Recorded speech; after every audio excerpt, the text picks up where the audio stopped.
दोस्तों, कहानी की शुरुआत में हमें बताया जाता है कि देवता और मनुष्य इजिप्ट में एक साथ रहते थे।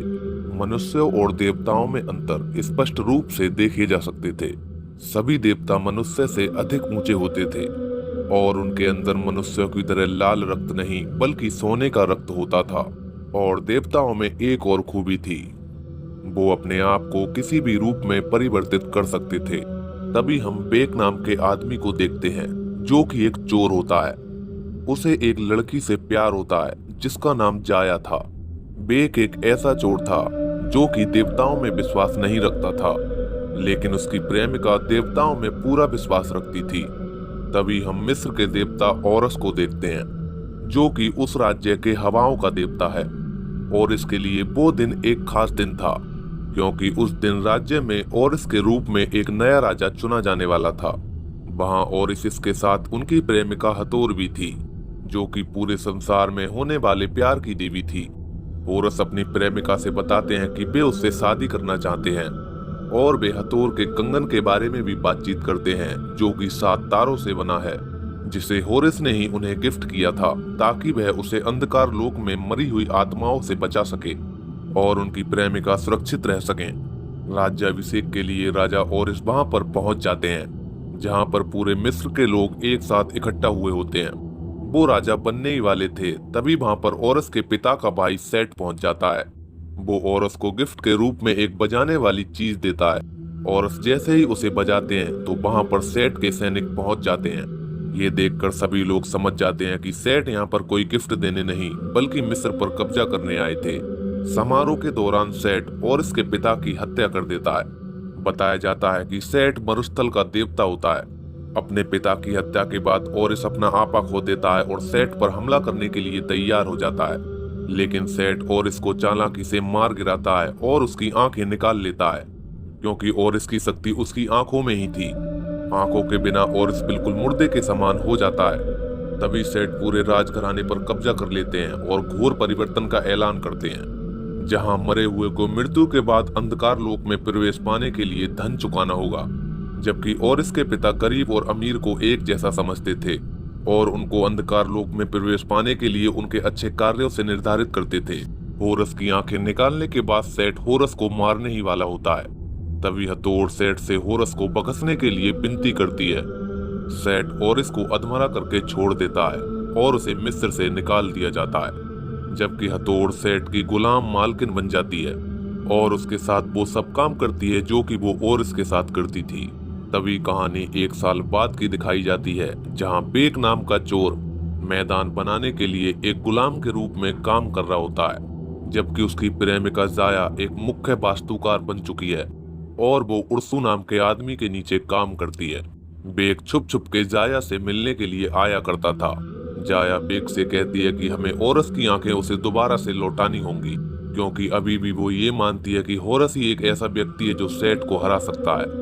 जाया बेक को समझाती है कि सेट का लूटा हुआ खजाना आ चुका है और इसी खजाने के साथ तुम होरस की आंख के पास पहुंच सकते हो। वो बेक को सेट के खजाने के सारे नक्शे को समझाती है। बेक बिल्कुल वैसा ही करता है। वो सेट के खजानों की ट्राली में कूद जाता है और खजाने के साथ उसके महल में प्रवेश कर जाता है।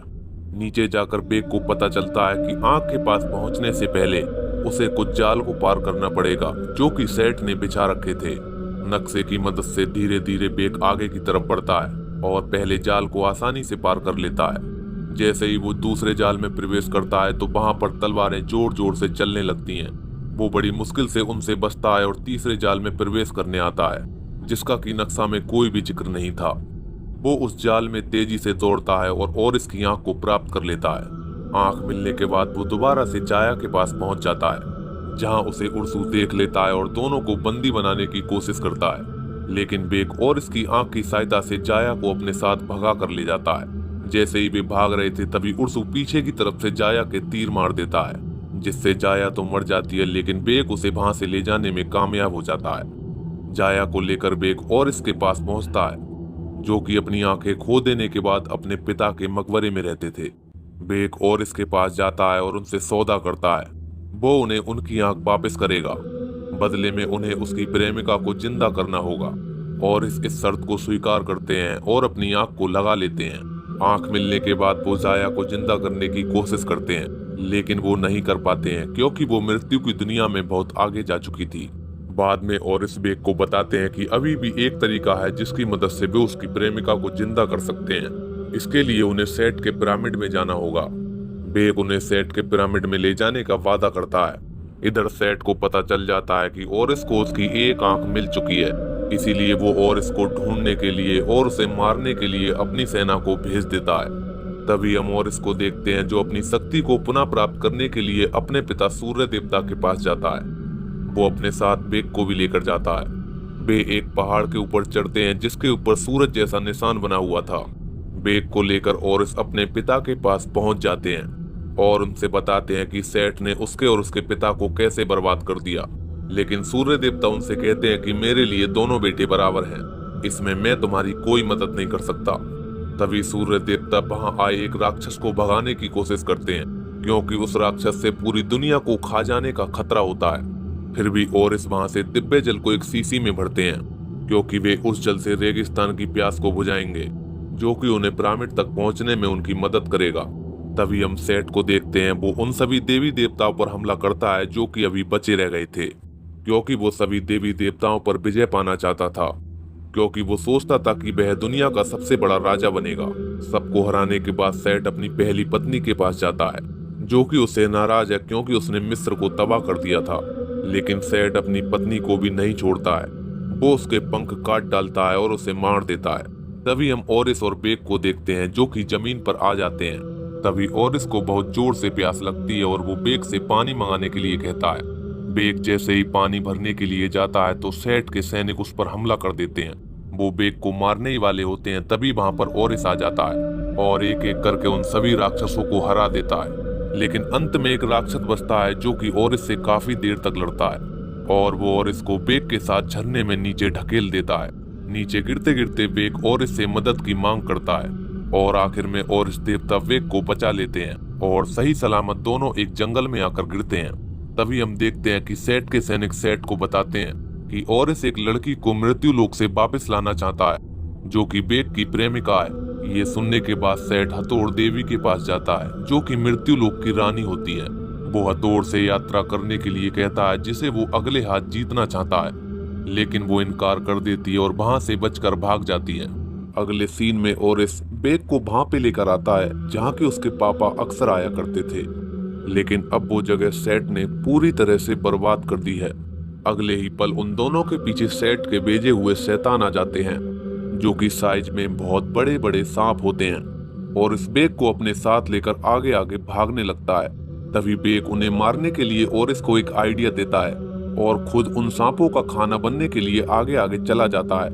तभी ओरिस एक सांप को उसी में फांस देता है, लेकिन जो दूसरा सांप था वो उन दोनों का पीछा करने लगता है। तभी ओरिस सांप के ऊपर पहुंच जाता है और उसके ऊपर बैठी मालकिन को मार देता है, जिससे सांप को नहीं पता चलता है कि उसे कैसे मुड़ना है और वो दूर खाई में जाकर गिरकर मर जाता है। तभी वे दोनों देखते हैं कि उनके पास हथौड़ आ जाती है और वो पहले वाले सांप के आगे खड़ी हो जाती है। वो सांप को उसकी ही बातों में फंसा देती है, जिससे वो सांप अपने आप को जला लेता है और वे तीनों बचे जाते हैं। हथौड़ से मिलने के बाद ओरिस उससे कुछ नाराज रहता है। ओरिस एकदम से हथौड़ का भरोसा नहीं करता है, क्योंकि वो सेठ की पत्नी रह चुकी होती है, जबकि हथौड़ ओरिस को समझाने का पूरा प्रयास करती है कि सेठ तुम्हारा ही नहीं बल्कि उसका भी दुश्मन है। आगे चलने के बाद वे अपनी पिरामिड जाने की योजना के बारे में बातें करते हैं। तभी वहां का चौकीदार उनसे बताता है कि पिरामिड एक पहेली पूछता है और अगर तुम उसका जवाब गलत देते हो तो वो तुम्हें मार देगा।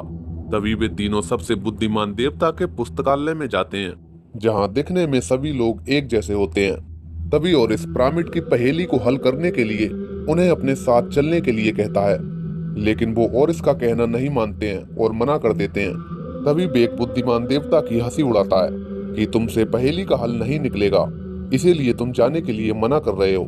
अपना मजाक बनता देख वे उन तीनों के साथ चलने के लिए हाँ कर देते हैं। जैसे ही वे पिरामिड के पास पहुंचते हैं तो उन्हें पता नहीं होता है कि कौन सा रास्ता अंदर जाने का है। तभी वे अचानक से एक दरवाजे में घुस जाता है और किस्मत से वो दरवाजा सही निकलता है। अंदर आने के बाद उन चारों से आगे बढ़ने के लिए एक पहेली पूछी जाती है। पहली बार में बुद्धिमान देवता उसका जवाब गलत देते हैं और वो राक्षस उन सबको मारने के लिए तैयार हो जाता है। तभी तीसरी बार में वे उसका जवाब सही दे देते हैं, जिससे उनके अंदर जाने का रास्ता खुल जाता है। अंदर जाने पर वे सेठ के द्वारा कैद कर लिए जाते हैं। सेठ वहां आता है और बुद्धिमान देवता का दिमाग निकाल लेता है और दिव्य जल की शीशी बेक को मिल जाती है। बेक उस शीशी को पिरामिड में डालने ही वाला होता है। इससे पहले सेठ उस शीशी को छीन लेता है और उस जल को नीचे बिखेर देता है, जबकि बेक को वो हॉरिस की धोखाधड़ी के बारे में भी बताता है कि हॉरिस तुम्हारी प्रेमिका को उस दुनिया से वापस नहीं ला सकते हैं। और ये कहने के बाद वो वहां से चला जाता है। तभी हॉरिस हथौर और बेक को बचा लेते हैं और उनसे नाराज बेक को समझाते हैं कि प्राण वापस लाने से ज्यादा उनका अपना प्रतिशोध लेना ज्यादा महत्वपूर्ण है। तभी हथौर उस धोखे का अनुभव करती है और बेक की मदद करने के लिए तैयार हो जाती है। वो बेक को उसकी प्रेमिका से मिलाने के लिए अपना कंगन देने के लिए तैयार हो जाती है। कंगन निकालते ही हथौर को राक्षसों द्वारा खींच लिया जाता है, जबकि और इस कंगन को बेक को दे देता है। कंगन लेकर बेक मृत्यु लोक की दुनिया में पहुंच जाता है, जहां लोग दोबारा जन्म पाने के लिए कुछ आभूषण दे रहे थे और जिनके पास आभूषण नहीं थे उन्हें नरक की दुनिया में भेजा जा रहा था। जैसे ही जाया का नंबर आता है तो बेक वहां पर पहुंच जाता है और जाया को कंगन देकर कहता है कि तुम इससे दोबारा जन्म पा सकती हो। तभी हम सेठ को देखते हैं, जिसके पास तेज दिमाग होता है, हॉरिस इसका दिल होता है और हॉरिस की आंख होती है। इन सबको साथ मिलाकर वो अपोजिट से लड़ना चाहता है, लेकिन इसके लिए उसे सूर्य देवता के पास जाना होगा। अगले ही पल सेठ सूर्य देवता के पास पहुंच जाता है और उनसे अपोसिस के खिलाफ लड़ने की परमिशन मांगता है। तभी सूर्य देवता समझाते हैं कि उसने अपोसिस को बड़ी कठिनाइयों से तैयार किया है, क्योंकि सूर्य देवता के पास वो ही दुनिया का रक्षक बनेगा। सेठ ये सुनकर निराश हो जाता है, क्योंकि उसका सोचना है कि वो अकेला दुनिया पर रहेगा और उस पर राज करेगा, और जब वो दुनिया का राजा होगा तब वो अमर होगा, कोई भी उसे मार नहीं सकेगा। अब सेठ को अमर बनने के लिए पृथ्वी को नष्ट करना होगा। सूर्य देवता सेठ के साथ लड़ते हैं और उसे हराने की कोशिश करते हैं, लेकिन सेठ सूर्य देवता को हरा देता है और उनको मार देता है, क्योंकि सेठ के पास सभी देवताओं के एक एक अंग जो थे वो सूर्य देवता का हथियार छीन लेता है, जिससे अपोसिस मुक्त हो जाता है और पूरी दुनिया को खाने के लिए पृथ्वी पर आने लगता है। तभी हम जाया को देखते हैं, जो कंगन लेने से इनकार कर देती है और बेक से और इस देवता पर पूरा भरोसा करने के लिए कहती है। बेक और इसके पास दोबारा से लौट आता है और इस ये सोचकर अचंभित होते हैं कि बेक अभी भी उनकी मदद करना चाहता है, लेकिन बेक कहता है कि जाया ने उसे ऐसा करने के लिए कहा है। अगले सीन में और इस उर्सू के पास पहुंचता है और उसे डराकर सेठ के पास चलने के लिए कहता है। वे तीनों ऊपर जाने लगते हैं, जहां और इस अपने हथियार की मदद से ऊपर चढ़ जाता है। इसी बीच बेक और उर्सू में लड़ाई होने लगती है, जहां बेक उर्सू को हरा देता है और उसे नीचे फेंक देता है और इस धीरे धीरे ऊपर की ओर चढ़ रहा होता है, जहां सेठ सूर्य देवता का हथियार लिए उसकी चोटी पर खड़ा है और इस सेठ पर हमला करता है, लेकिन बदले में सेठ भी और इस पर उतना ही खतरनाक हमला करता है। दोनों के बीच जबरदस्त लड़ाई होने लगती है। तभी सेठ बेक को मारने की कोशिश करता है, लेकिन बेक उसके सिर में से और इसकी आंख को निकाल लेता है और खुद भी नीचे गिर रहा होता है, लेकिन और इस अपनी आंख की परवाह नहीं करते हैं और बेक को बचा लेते हैं और दोबारा से सेठ के साथ लड़ने के लिए पहुंच जाते हैं। आसमान में दोनों के बीच बहुत घमासान युद्ध होने लगता है, जहां और इस धीरे धीरे सेठ पर हावी होते जा रहे थे। वो सेठ को नीचे गिरा देते हैं, जहां वो कोनियों के बल चलता है और ओरिस से अपनी जान को बकसने की मांग करता है, लेकिन ओरिस ऐसी गलती नहीं करते हैं और वो सेठ को मार देते हैं। सेठ के मरते ही सूर्य देवता जिंदा हो जाते हैं और वो अपोसिस पर हमला करते हैं, जिससे दोबारा से परलोक का दरवाजा खुल जाता है और इस लौटकर गांव के लोगों के पास आते हैं, जहां एक बच्ची के पास उनकी आंख होती है और इस अपनी आंख पाकर खुश हो जाते हैं, लेकिन बेक को मरता देखकर वे उदास हो जाते हैं और इस बेक को लेकर अपनी पिता की समाधि में चले जाते हैं और बेक के सबको जाया के पास रख देते हैं। तभी वहां पर सूर्य देवता प्रकट होते हैं और ओरिस को मिस्र की सुरक्षा करने के लिए उन्हें कोई भी वरदान देने के लिए हाँ करते हैं। ओरिस अपने दादाजी से उन दोनों की जिंदगी मांगते हैं और देखते ही देखते वे दोनों जीवित हो जाते हैं। जाया अपने ओरिस देवता को देखकर बहुत ज्यादा खुश होती है। तभी दोबारा से मिस्र के राजा ओरिस बन जाते हैं और घोषणा करते हैं कि दोबारा जन्म पाने के लिए उन्हें अब आभूषण ले जाने की जरूरत नहीं है, जबकि पुनर्जन्म अब अच्छे कामों के लिए मिलेगा। तभी बेक को ओरिस का मुख्य सलाहकार बनाया जाता है। बेक होरिस के पास जाता है और हथौर के कंगन को वापस कर देता है। कंगन मिलते ही ओरिस हथौर को लेने जाने के लिए उड़ जाते हैं, जबकि अपने पूरे राज्य की कमान बेग के हाथों में सौंप जाते हैं। तो दोस्तों, ये थी कहानी गॉड ऑफ इजिप्ट की। अगर कहानी आपको अच्छी लगी हो तो वीडियो को लाइक कर देना।